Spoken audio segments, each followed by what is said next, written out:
Ndugu zangu katika iman, baada ya kumuhimidi Mola subhanahu wa ta'ala na kumtakia rehma na amani Mtume sallallahu alayhi wasallam, ninawahusieni na kuihusia nafsi yangu katika swala la kumcha na kumwabudu Mola subhanahu wa ta'ala.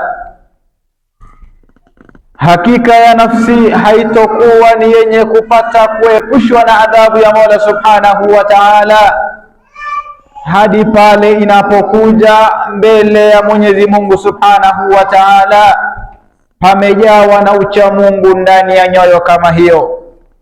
Na iwapo itakuja mbele ya Mola subhanahu wa ta'ala itakosekana chembe la ucha Mungu ndani yake, basi hiyo nafsi itakuwa ni yenye kuangamia ndani ya adhabu ya Mola subhanahu wa ta'ala.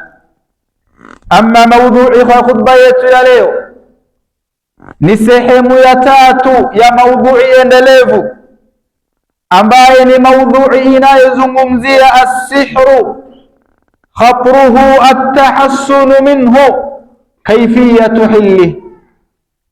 Ni maudhui inayozungumzia kuhusiana na sihr, uchawi, khatari yake, njia ya kujikinga kutokana na uchawi na njia ya kujitibia pindi ule uchawi utakuwa ni wenye kukufikia. Ama katika sehemu hii ya tatu tutakwenda kuangalia vipengele viwili muhimu katika maudhui yetu hiyo.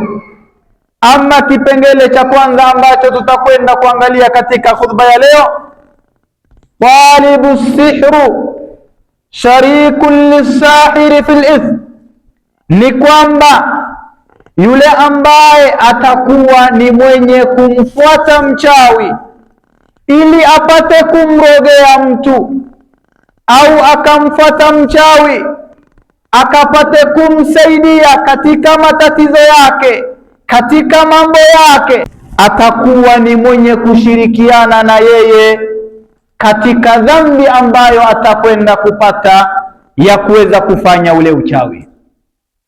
Ama sehemu ya pili, na ambayo ndio itakuwa mwishoni mwa khutba yetu, tutakwenda kuangalia baadhi ya vitabu vya uchawi ambayo baadhi yake inajulikana aliyeandika na kuialifu ile kitabu na usemi wa wanavioni juu ya zile vitabu ambazo ni vya uchawi. Ikhwata al-imani wal-islam, man dhahaba li sa'irin liya'mala lahu sihran faqad ba'a dinahu bidunyah wa 'arada nafsahu li ghadabillah birtikabihi naqidan min nawaqid al-islam. Ndugu katika imani, yule ambaye ataenda kwa mchawi ili apate kumfanyia uchawi, ili apate kumroga mtu aliyemsumbua, faqad ba'a dinahu lidunya, hakika yake huyo atakuwa ameuza dini yake kwa dunia yake. Wa 'arada nafsahu lighadabi llahi birtikabihi binaqidin min nawaqid alislam, na atakuwa amemshirikisha au amejihalalishia makasiriko na ghadhabu ya Mola subhanahu wa ta'ala, kwa kuwa ameingia miongoni mwa mambo ambayo yanakuwa ni yenye kupelekea mtu kutoka katika Uislamu pindi anapokuwa ni mwenye kuingia katika sihir, kwa kuwa amekuwa ni mwenye kuridhia ule uchawi. Basi wewe si mchawi, haujui kuoga kwa namna yote ile, hujui uchawi wa kimatambiko au ya kimila, hujui uchawi ya kivitabu ambaye baadhi ya wachawi wanavitumia, lakini wewe uchawi hujui, lakini ukamfuata mchawi ili apatapo kukusaidia kumshukisha ndugu yako, apatapo kukusaidia kumfilisi ndugu yako, ili apate kukusaidia kumdhuru ndugu yako Muislamu. Basi kwa hilo moja kwa moja imekuwa halali juu yako ghadhabu ya Mola Subhanahu wa Ta'ala. Pili ni kwamba moja kwa moja umetoka katika Uislamu mazima, kwa sababu asema Sheikhul Islam Muhammad ibn Abdul Wahhab, faman fa'alahu ay as-sihri au radiya bihi kafar, yule ambaye atakuwa ni mwenye kufanya uchawi au akaridhia uchawi wenyewe, basi atakuwa amekufuru moja kwa moja. Kitendo cha wewe kuondoka kwenda kwa mchawi ili apate kukusaidia, pengine wewe ni mwanamke, uko na mke mwenza, unataka bwana yako akampende yule wewe peke yako kuliko yule mke mwenzako, basi hapo utakuwa unaenda kwa yule mchawi ili apatapo kukusaidia kumroga yule mume wako akupende wewe peke yako, akamchukie mke wa pili. Basi hilo linahalalisha moja kwa moja ghadhabu ya Allah juu yako, na itakuwa ni yenye kukutoa katika Uislamu mazima. Naam, adhahibu lisihri liidrari bighairihi, yule anayeondoka kwenda katika mchawi ili apatapo kumdhuru ndugu mwenzake, qad balagha min alhasadi ghaya, hakika amefikia lengo kubwa ya uhasidi. Huyu atakuwa ni hasidi. Idha hasada ghairahu ala ni'min asdaha Allahu ilayhi, amekuwa ni mwenye kuhusudu kwa ile neema ambayo Allah subhanahu wa ta'ala amekuwa ni mwenye kumpatia mwenzake. Wa afsada akhiratahu bittiba'i hawa, na anakuwa ni mwenye kuharibu akhira yake kwa kufuata matamani yake. Wa adama ridahu bima qadarahu Allahu alayhi wa qada, na amekosa kuridhia kile ambacho Allah subhanahu wa ta'ala amempatia. Ameshindwa kuridhia fungu yake, akaonea wivu ndugu mwenzake, mapenzi aliyekuwa nayo juu yake ndugu mwenzake, akaona ndugu mwenzake ana mali juu yake, ana watoto zaidi yake, akaona hapo sitokuwa ni mwenye kubaki nyuma, lazima nikamhusudu, akaenda kumhusudu. Basi huyu ni hasidi moja kwa moja, na atakuwa amekosa kuridhika na kile ambacho Allah subhanahu wa ta'ala amempatia.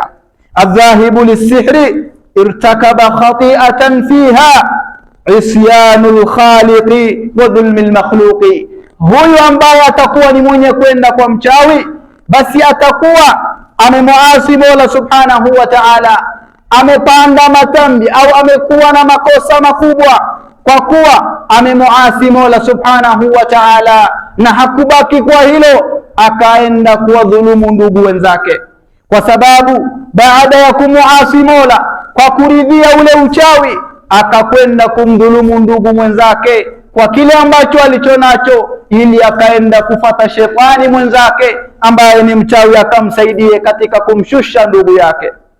Yule ambaye atakwenda kumdhuru ndugu yake Muislamu, kutaka tu kumshusha ndugu yake Muislamu, kutaka tu kumharibia mipangilio yake, basi hatokuwa ni mwenye kufanikiwa.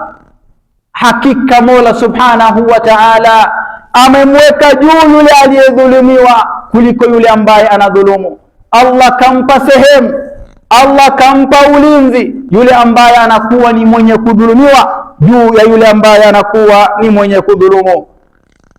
Sheikhul Islam asema rahimahullahu ta'ala, bughduhu ay alhasid, chuki ambaye hasid anakuwa ni mwenye kumchukia ndugu yake, lini'mihi Allahu ala abdihi, kwa neema ambayo Allah kampa ndugu mwenzake, yeye akaonea tu hivi, akaona hii ni tatizo, huyu kuendelea ni tatizo kwake, akakwenda kwa mchawi ili apate kumroga. Sheikh anasema rahimahullah, maradun, hiyo ni ugonjwa, hiyo ni ugonjwa ambayo uko ndani yake. Fa inna tilka an-ni'mata qad ta'udu ala al-mashhudi wa a'zamu minha, huenda yule ambaye unamhusudu Allah kampatia kuliko kile ambacho alichokuwa ni mwenye kupatia. Wa qad yahsulu nadhiru tilka an-ni'ma linadhirin dhalika al-mahsud, huenda Allah subhanahu wa ta'ala akamfanikisha yule hasid aweze kufikia lengo yake, lakini Allah subhanahu wa ta'ala kumpima imani juu ya yule ambaye anakuwa ni mwenye kuhasidiwa. Mahlan ayuha dhalim, ewe ambaye unakuwa ni mwenye kudhulumu, fawabala sihruka mardudun alaika, wenda ule uchawi unaokuwa ni mwenye kufanya ili ukamroge ndugu yako akamchukie mwenzako, ili ukamroge ndugu yako afilisike kimaisha, ili ukamroge ndugu yako akachanganyikiwe awe taira, basi hiyo huenda ikawa ni yenye kukurudia juu yako wewe. Waqad yusallitu Allahu alayka man yu'dhika bisihrin au ghairihi, awenda Allah subhanahu wa ta'ala hata wewe atakutumia mtu ambaye atakwenda kukuudhi, atakwenda kukudhuru, atakwenda kukupitishia magumu hata wewe, hata kama ni mchawi mwenzako atakuja kukuroga, au mwingine ambaye Allah atakuwa ni mwenye kukupatia mtihani juu yake. Asema Mola subhanahu wa ta'ala, wala yahiqul makru sayyi'u illa bi ahli, na haistahiki vitimbi mbovu ama vitimbi mbaya isipokuwa kwa wanaostahiki hilo. Asema Ibn Kathir rahimahullahu ta'ala, ay wama yaudu wabalu dhalika illa alaihim anfusahum duna ghairihim, hawa ambayo wanakuwa na hasad, wanakwenda kwa wachawi ili wapate kukuroga, wanakwenda kwa wachawi ili wapate kukushusha, basi hilo haliwastahiki au halimustahiki mwingine isipokuwa inakuwa ni yenye kuustahiki wao, kwa sababu yeye ndio katika watu ambao ni waovu. Asema mwanachoni mmoja Muhammad ibn Ka'b al-Quradhi rahimahullahu ta'ala, asema thalathun man fa'alahunna lam yanju hatta yanzila bihi, asema miongoni mwa au mambo matatu haitokuwa ama mtu hatokuwa ni mwenye kukufa mpaka imfikie.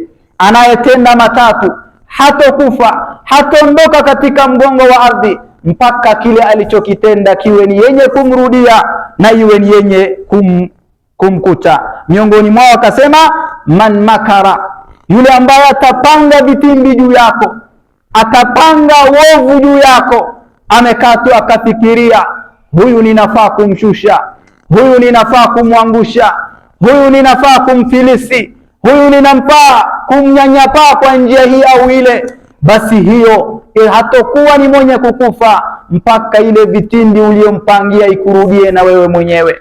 Hautokufa. Kila vitimbi unayopanga juu ya ndugu yako hautokufa mpaka iwe ni yenye kukupitia. Ama dua ambaye yule uliyekuwa ni mwenye kumroga au ukaenda kwa mchawi ili umroge, basi huyo atakuwa ni dhalim, atakuwa ni madhulum, amedhulumiwa. Wewe ambaye ni dhalim, akinyanyua mikono yake usiku na mchana, yule ambaye unamroga akamwambia Allah, basi moja kwa moja waadi Allah subhanahu wa ta'ala itakuwa ni yenye kukukuta, adhabu ya Allah subhanahu wa ta'ala itakuwa ni yenye kukufikia, na dua yako itakuwa ni yenye kukubaliwa moja kwa moja. Asema Mtume sallallahu alayhi wasallam, thalathu da'watin mustajabatun la shakka fihinna, asema maombi matatu itakuwa ni yenye kukubaliwa moja kwa moja na wala hakuna shaka katika hilo.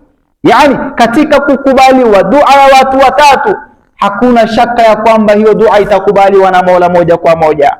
Anayoisema ni Rasul sallallahu alayhi wasallam, ni sadiqul masduq, ni yule ambaye Allah anasema wama yantiqu anil hawa in huwa illa wahyu yuha, hawi ni mwenye kuongea matamanio yake, kuongea kwa mawazo yake, bali isipokuwa yale ambaye Allah subhanahu wa ta'ala atakuwa ni mwenye kumteremshia. Asema Rasul sallallahu alayhi wasallam, watu watatu au maombi matatu hakuna shaka ya kwamba Mola atakuwa ni yenye kukubali, yani hakuna shaka kupokelewa kwake.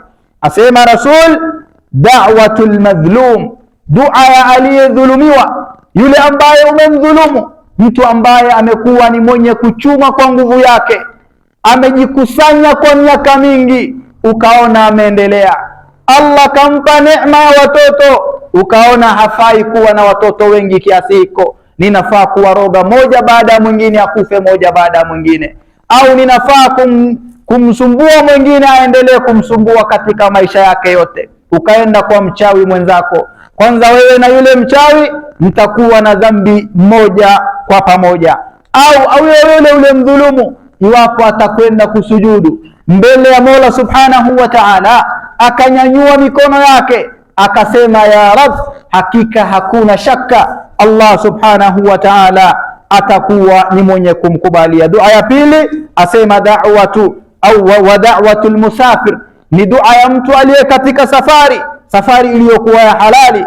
Wa da'watul walidi ala walidihi, na nyingine ya tatu ni dua ya mzazi juu ya mtoto wake, itakuwa ni yenye kukubaliwa moja kwa moja na Mola Subhanahu wa Ta'ala. Ikhwa, unapokwenda kumdhuru ndugu yako, unapokwenda kumrogea ndugu yako kwa mchawi, basi Allah Subhanahu wa Ta'ala, yule mchawi atakapogundua akasujudu mbele ya Mola Subhanahu wa Ta'ala, akanyanyua mikono yake akamwelezea tatizo yake Mola wake, basi moja kwa moja hakuna shaka Mola atakubaliana na dua yake.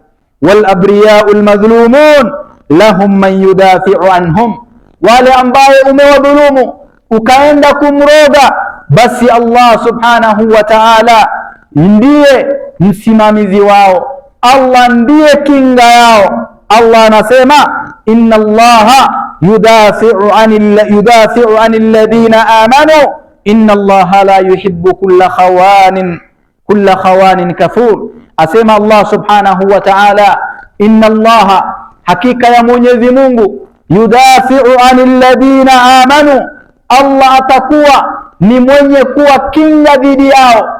Allah Subhanahu wa Ta'ala atakuwa ni mtetezi. Allah Subhanahu wa Ta'ala atakuwa ni mwenye kuwazuilia wale ambao watakuwa ni wenye kuamini. Yani asema Ibn Kathir, kutokana na vile vitindi na vile uovu na zile shari ambaye watu watakuwa ni wenye kuelekeza kwao, Allah atakuwa ni wenye kuwakinga kutokana na hilo.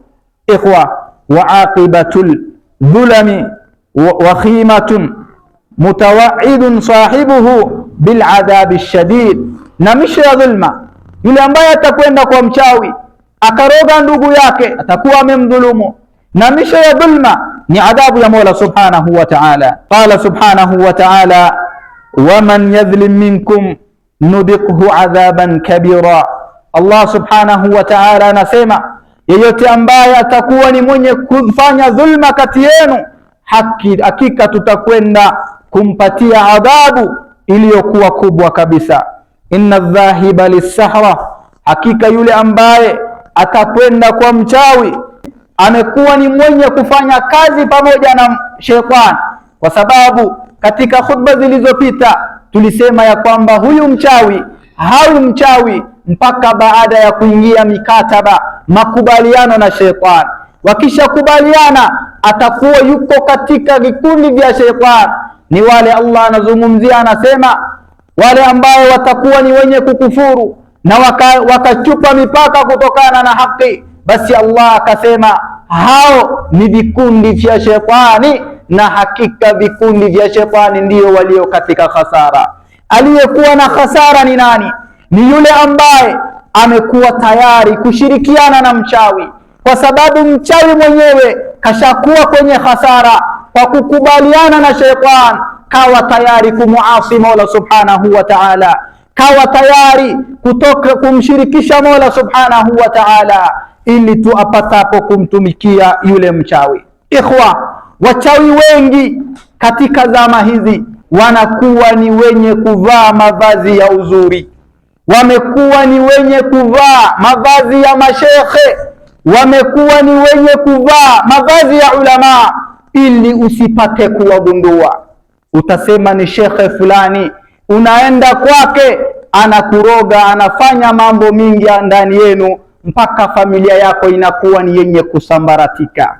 Yako baadhi ya vitabu ambayo wanakuwa ni wenye kutumia ambazo hazina asili katika dini ya Mola Subhanahu wa Ta'ala, haikuwahi kwepo, hakuwahi ielezea wala kuielekezea Mtume sallallahu alayhi wasallam. Kibaya zaidi, baadhi za vitabu wanazozitumia wachawi hao waliovaa mavazi ya mashekhe wanakuwa ni wenye kutumia hivyo vitabu kwa kukuambia kuwa wao ni madaktari wa kienyeji.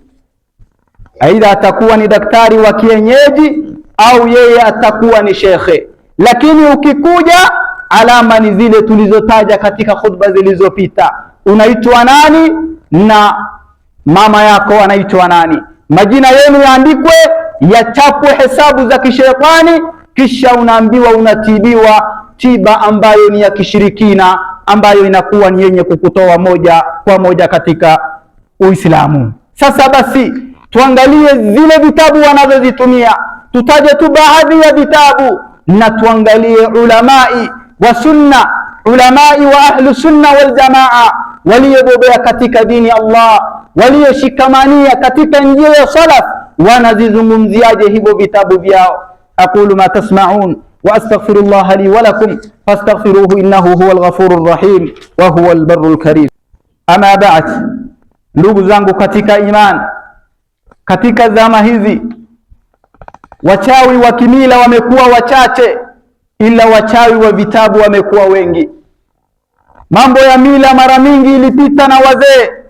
Kila jamii, kila kabila ina uchawi ya kimila, lakini wazee walipokufa wanakuwa ni wenye kurithisha, lakini sasa urithi umekuwa uchache kwa sababu vijana ni digital, wamekuwa ni wenye kupuuzia wengi.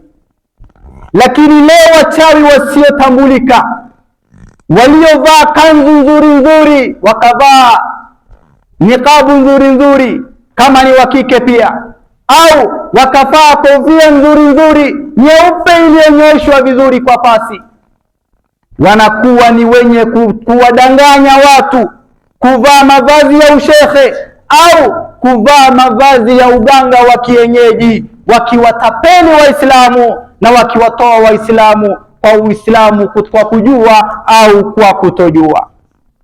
Wanatumia baadhi ya vitabu. Kitabu kimoja imechapishwa na mmoja katika wao anaitwa Ahmad ibn Ali al-Buni, ambaye ni kitabu maarufu na kikubwa kabisa katika vitabu vya uchawi, inaitwa Shamsul Maarif. Kitabu hicho imechapishwa na bwana huyu ambaye anaitwa Ahmad ibn Ali al-Buni. Amekuwa ni mwenye kuchapisha kitabu hicho cha kichawi, ambayo ni kitabu kikubwa inayotegemewa. Sio kila mchawi atakuwa ni mwenye kubeba, yule anayebeba atakuwa ni mchawi wa kisawasawa. Ama kitabu ya pili ni kitabu ambaye haijulikani mchapishaji wake, ambaye inaitwa Ghayatul Hakim. Ama kitabu nyingine haijulikani mchapishaji, ambaye inajulikana kama Al-Azif. Kitabu nyingine Kitabul Kawakib Sab'a. Hii ni kitabu ambayo imekusanya ilmu ya nujum, yani kawakib, hii nyota iko namna gani, kwa sababu wachawi huwa wanatumia pia nyota kwa utaratibu zao. Ama kitabu nyingine inajulikana kama Miftahu Sahar. Ama kitabu nyingine inajulikana kama Sirrul Asrar. Kitabu nyingine Al-Mahabbatu Baina Al-Ahibba. Hizo ni vitabu ambayo ni za kichawi. Wachawi wa vitabu wanakuwa ni wenye kutumia katika uchawi yao ili wapate kufanikiwa. Unaweza kuta katika hizo vitabu vyao watakupatia pia baadhi ya vitabu watakupa hadithi, lakini ukifuatilia zile hadithi ni hadithun mawdu'an, ni hadithi ambayo ni ya uongo kabisa, ambayo imezuliwa au imetungwa, wametunga wenyewe katika hizo hadithi ambazo wanakuwa ni wenye kutunga. Hivi vitabu wanavyoni wa salaf wema waliopita, waliobobea katika elimu, wanaizungumziaje hivi vitabu vya kichawi? Sheikhul Islam Ibn Taymiyyah rahimahullahu ta'ala anasema, innama fi kutubi sihri, hakika yaliyomo ndani ya vitabu vya uchawi, min at-talasimi wal isti'anatu bishayatin, katika zile talasim zilizopo ndani yao.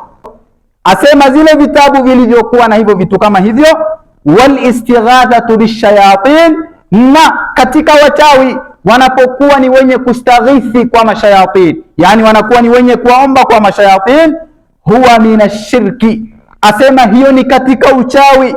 Wasihru almuharram, na ni katika uchawi ulioharamishwa na Mola subhanahu wa ta'ala, asema huwa minashirk, hiyo ni katika ushirikina. Wasihru almuharram, na ni katika uchawi ambayo umekuwa ni wenye kuharamishwa na majini.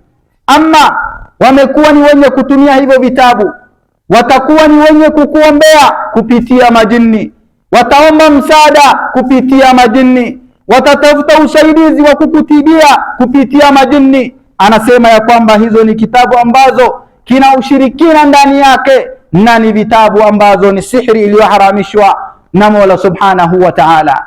Asema al-Imamu Dhahabi rahimahullahu ta'ala, kutubu sihru fiha dalalun wa kadhib, asema huyu mwanachuoni, vitabu vya uchawi, fiha dalalun wa kadhib, ipo ndani yake upotovu na uongo, wa ifsadun liaqaidi nnas, na ipo ndani yake njia ya kuwapotoza aqida za watu.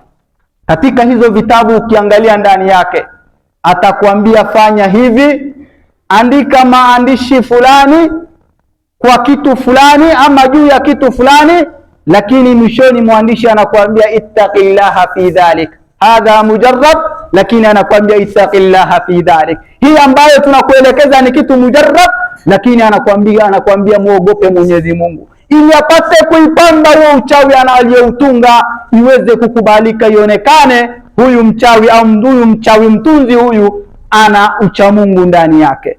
Naam, waqala Ibn Khaldun rahimahullahu ta'ala, asema Ibn Khaldun, as-sihru ilmun batilun, asema uchawi ni ilmu iliyokuwa batil, muharramun, na ni ilmu ambaye imeharamishwa na sheria ya Mungu subhanahu wa ta'ala. Wa kutubuhu mimma yajibu ithlafuhu, na vitabu vyake au vitabu vya kichawi ni vitabu ambavyo vinastahiki kupuuziwa na kuachiwa mbali. Vitabu vya sihir ni vitabu vinavyostahiki kupuuziwa na kupitwa mbali naye. Waqalatul jannatu daimatu lilifta, wanavyoni wa jannatu daima waliokuwa wanatoa fatwa wanasema ya kwamba la yajuzu iftinau kutubi sihr, wanasema haipaswi kutumia au kutumika kwa vitabu vya uchawi. Naam, wanasema haipaswi kutumika vitabu kama hivyo, wala qiraatuha, na wala haipaswi kusoma hivyo vitabu, wala nashruha, na wala haistahiki kusambaza hizo vitabu, lima fiha min ashirki wadhalal, kwa ushirikina ulio ndani yake na upotovu ulio ndani ya vitabu hivyo. Asema Sheikh Abdul Aziz ibn Baz rahimahullahu ta'ala, asema kutubu sihri sharrun mahdun wa ta'allumuha au taduluha haramun bal qad yakunu kufran billah. Asema Ibn Baz rahimahullahu ta'ala, vitabu vya uchawi ni shari ambayo imekuwa ni yenye kuenea, ni shari iliyobakia katika zama. Asema kujifunza hizo vitabu pia inakuwa ni haramu, bali sio tu kuwa haramu, wakad yakunu kufran, na huenda ukawa ni katika ukafiri. Usije ukawa umeenda kwa mtu mchawi ambaye anajiita kwa sheikh. Huyo ni sawa na yule mganga ambaye anakaa anatumia uganga wake kwa mizimu ya mababu zake waliopita. Huyu ni sawa na huyo. Usimuite sheikh, bali muite yeye ni mganga kama waganga wengine, kwa sababu ule uganga anakuwa ni wenye kudanga mganga kwa kutumia majini moja kwa moja. Yeye anakuwa ni mwenye kukudanganya na maandishi ya Kiarabu. Sio kila maandishi ya Kiarabu Qur'an, ikhwa. Sio kila maandishi ya Qur'an ni hadithi, ndugu zangu. Sio kila maandishi ya Qur'an ni maneno ya wema waliopita. Baadhi ya maandishi ya Kiarabu yanaweza kuwa ni maandishi ya kichawi ndani yake. Kwa nini wasiokuwa Waislamu wanakuwa ni wenye kufanya ziara katika misikiti, wanakuja kukuambia mimi siku 3 zilizopita au miezi kadhaa zilizopita, jogoo hapawi ni mtungi. Anatarajia nini? Sababu anajua hapo ndipo mahali pa uchawi.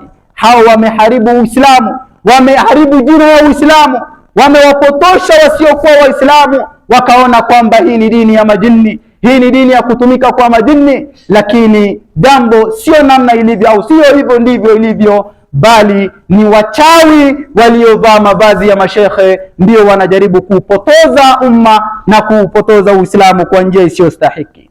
Maneno ya mwisho nataka niangalie kauli ya imamu mkubwa kabisa, al-Imamu an-Nawawi rahimahullahu ta'ala, asema asihru haramun, uchawi ni haram, wa huwa min al-kabair, asema ni katika madhambi makubwa, wa kad yakunu kufran, na pia uchawi utakuwa ni wenye kutoa mtu katika Uislamu, yani uchawi utakuwa ni ukafiri moja kwa moja. Ndugu zangu katika imani, nadhani kufikia hapo maudhui ya khutba yetu ya leo imeweza kueleweka. Ni kwamba tambihi ninayotaka au ilani ninayotaka kila mmoja arudi nayo, sio kila aliyevaa kofia akabeba vitabu vilivyokuwa na maandishi ya Kiarabu, akavaa kanzu nzuri iliyonyoshwa vizuri, pengine nzuri kuliko hata imamu msikitini, basi sio kila yule anajulikana kama sheikh, bali wengine ni wachawi, wamevaa mavazi ya Uislamu, wakavaa mavazi ya iman, wakavaa mavazi ya Kiislamu, wakawa ni wenye kujificha chini ya kivuli hiyo, bali hao ni wachawi. Unapokuja kwake akakuuliza jina lako ni nani, jina la mama yako ni nani, akaandika maandishi yasiyoeleweka, basi huyu moja kwa moja ni mchawi, asije akakutoa katika dini yako, asije akauzia shetani dini yako, basi mkimbie. Hapo ndipo tutakomea, na ni sehemu ya 4 itakuwa inaendelea baada ya khutba 2 zijazo insha Allahu taala. Tutakwenda kuishi kujua ni vipi tutakwenda kujikinga na uchawi, ili uchawi usikufikie. Ni yapi ambayo unastahiki kufanya? Ndugu, khutba kama hizi ni muhimu kuzifuatilia, kwa sababu hali hiyo ni mingi katika zama zetu hizi. Hasidi tulionao ni wengi, kwa hivyo tunastahiki kufuatilia, tujue ni namna gani, ni mafunzo yapi aliyotupatia Rasul sallallahu alayhi wasallam katika kuikinga kutokana na dhidi ya uchawi.